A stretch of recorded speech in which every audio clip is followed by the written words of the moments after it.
করের হাট থেকে যুক্ত হচ্ছেন সহকর্মী হুসাইন জিয়াদ। জিয়াদ, চট্টগ্রামের মাইলের পর মাইল মানুষ হাঁটছেন এবং দুর্গতরা আমরা যেটি দেখছি নিরাপদ আশ্রয়ের খোঁজেও গন্তব্য আসলে তাদের কোথায়?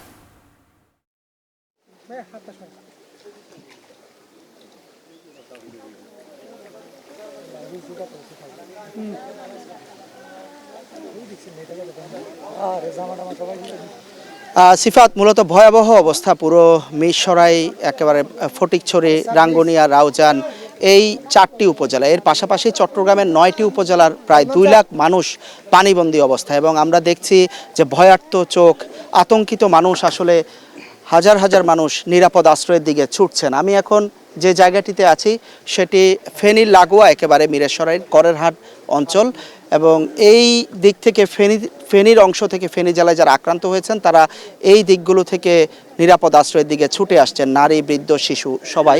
আপনি নিশ্চয়ই দেখছেন আমরা একটি গ্রামের ভেতরে এসেছি, যেখানে নৌকা নিয়ে এই গ্রামটিতে এখন আসতে হয়েছে, এবং দেখছেন যে পুরো একতলার সমান পানি এই গ্রামটিতে, এবং এর ভেতরের দিকে একেবারে একতলা পুরে মানুষ দোতলার ছাদে অবস্থান নিয়েছে এখানকার নারী, শিশু সবাই। আমরা এবং উদ্ধার কাজ চলছে। আমরা যেই বোটটি ধরে আসছি সেটিতেও আমরা বেশ কয়েকজন নারীদের যাদের আসা সম্ভব না, নারী এবং শিশু, তাদেরকে নিয়ে এখানকার উদ্ধার কর্মীরা আসছেন, নিরাপদ আশ্রয়ের দিকে যাচ্ছেন। এবং যেটুকু জেনেছি যে এই কোমর পানি কিংবা একতলা সমান পানিতে শত শত মানুষ এখনো পর্যন্ত আটকা পড়েছে, যারা টিনের চালে বিভিন্ন জায়গায় ঘরের দোতলায় অবস্থান নিয়ে আছেন।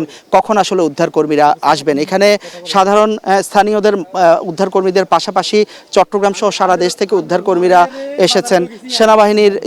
সেনাবাহিনী এসেছে তাদের স্পিড বোট নিয়ে, নৌবাহিনীও উদ্ধার কাজ চালিয়ে যাচ্ছে। তবে এখনো পর্যন্ত কিন্তু পুরোটাই অপ্রতুল আসলে যে উদ্ধার প্রক্রিয়া, সেটি উদ্ধারকর্মী এখনো পর্যন্ত এখানে প্রয়োজন, এবং ত্রাণ সহায়তা, যেটি জরুরি যে ত্রাণ সহায়তা, সেটিও কিন্তু খুব একটা পর্যাপ্ত নয়। এবং তারা আশা করছেন যে অতি সত্বর এখানে বোট আসা প্রয়োজন, সারা দেশ থেকে উদ্ধারকর্মী আসা প্রয়োজন, বোট আসা প্রয়োজন, এবং জরুরি ত্রাণ সহায়তারও প্রয়োজন আছে। একই সাথে একটু বলে রাখি, চট্টগ্রামের যে ফটিকছড়ি, হাটহাজারী এবং রাঙ্গুনিয়া এলাকায় হালদা নদীর বাঁধ ভেঙে কিন্তু পানি প্রবেশ করেছে আশেপাশে বেশ কয়েকটি ইউনিয়নে।